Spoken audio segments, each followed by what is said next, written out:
July 1st. We're at 580.1.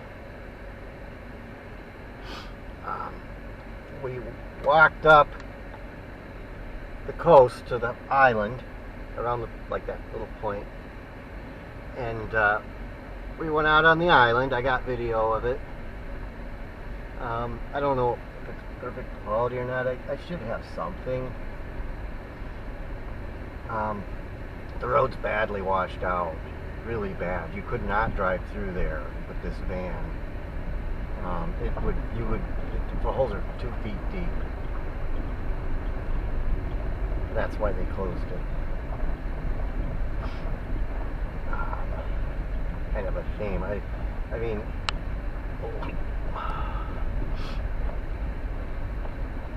I don't know how the locals are getting back there.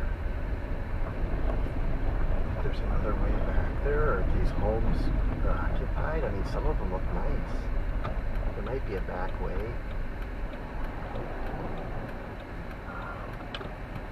Okay.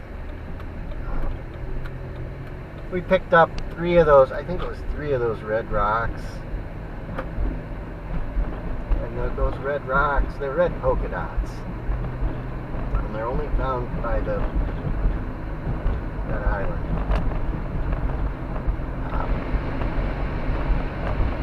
I've only seen them near the island. And I think I found a piece of Thompsonite. I'm not sure. It might just be something white. I have found Thompsonite here before. It's kind of rare, but if you come here, if you come here on a regular basis, you might find a piece of Thompsonite. It's not going to be a real good piece, but you can find it here.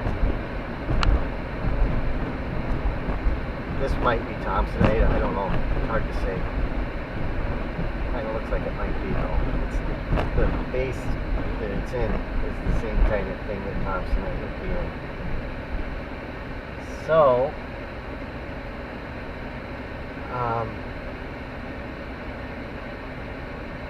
I'm going to talk about I was talking about a kit you can get to polish rocks with. And this is a nice hobby. It's not expensive, assuming you get the rock somehow. You can buy these discs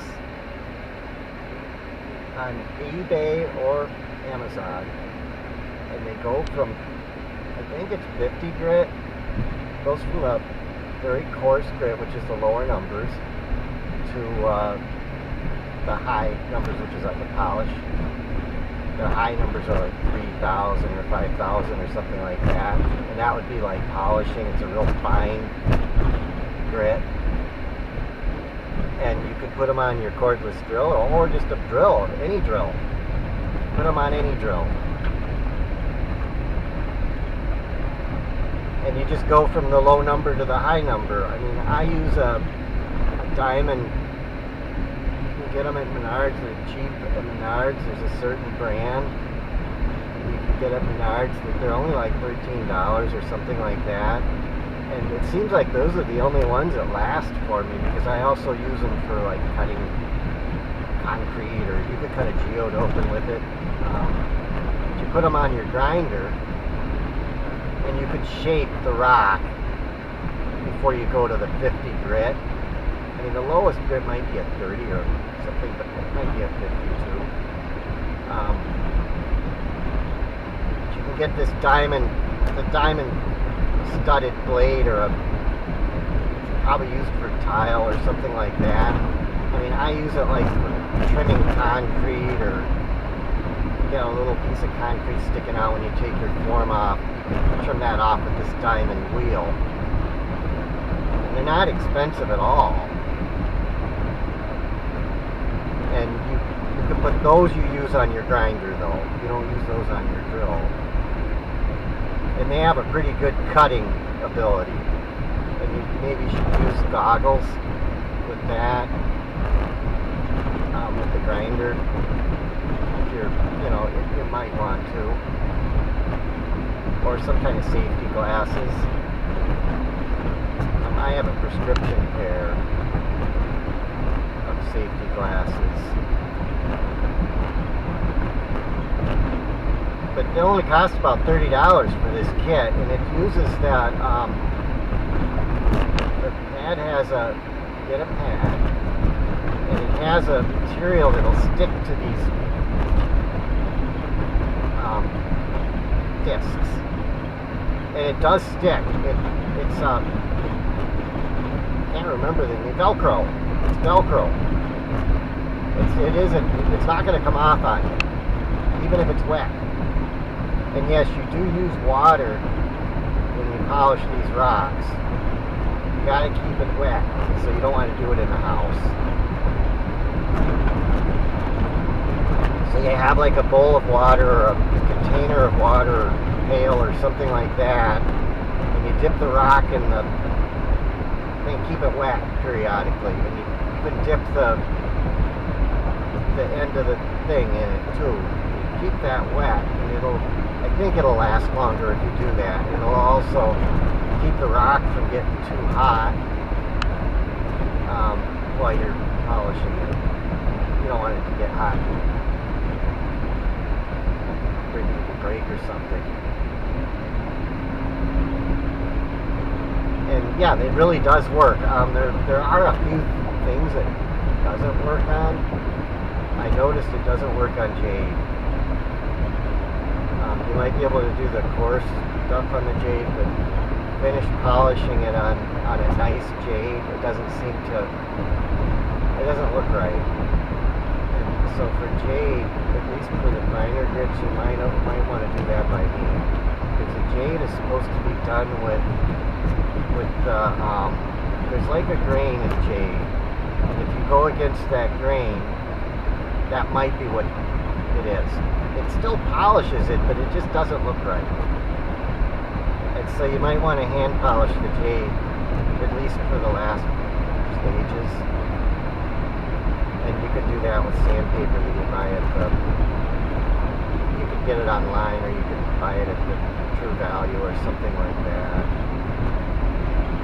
But I've never had any problems with any other rocks. I did a real nice piece of Arizona rainbow petrified wood, a really nice piece, and it's almost as good as professional, and it was my first time I ever used it. A flat lap is just a little better, I think. A professional flat lap will be just a little better than these wheels, but it's pretty darn good. And the one I've got, I put out, it's nice. And I did these ones with the red in them from the island near Horseshoe Bay. And some of them have other minerals in them, they're red. And once you polish it, you'll see them. There's like needles and stuff like that. It might be some kind of an iron mineral, hematite or something like that. I'm not really sure what it is though. I wonder if it's magnetic. But you can get a nice polish on these rocks, these basaltic rocks that you find here. Okay, one-lane road.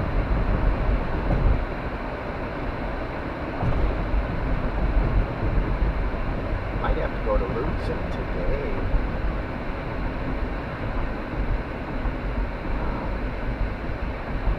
But they're around $30 plus tax or whatever. I mean, if you had $35, you should be able to get this kit. And there are different kits, so make sure you get one with one of each wheel. There are kits that have like all 30s for people that are maybe doing a particular task and all they need is rough polishing or rough grinding. So don't buy one with all one grit or something. Make sure you know what you're getting. You should get one of each grit, and it should start with 50 or some low grit and go up to like 3,000, and you'll have one of each wheel. That's all you need, is one of each wheel. I haven't worn any of them out yet. I mean, I haven't used them real heavily, but I have used them. I mean, I've only had it for 6 months or 8 months or something like that.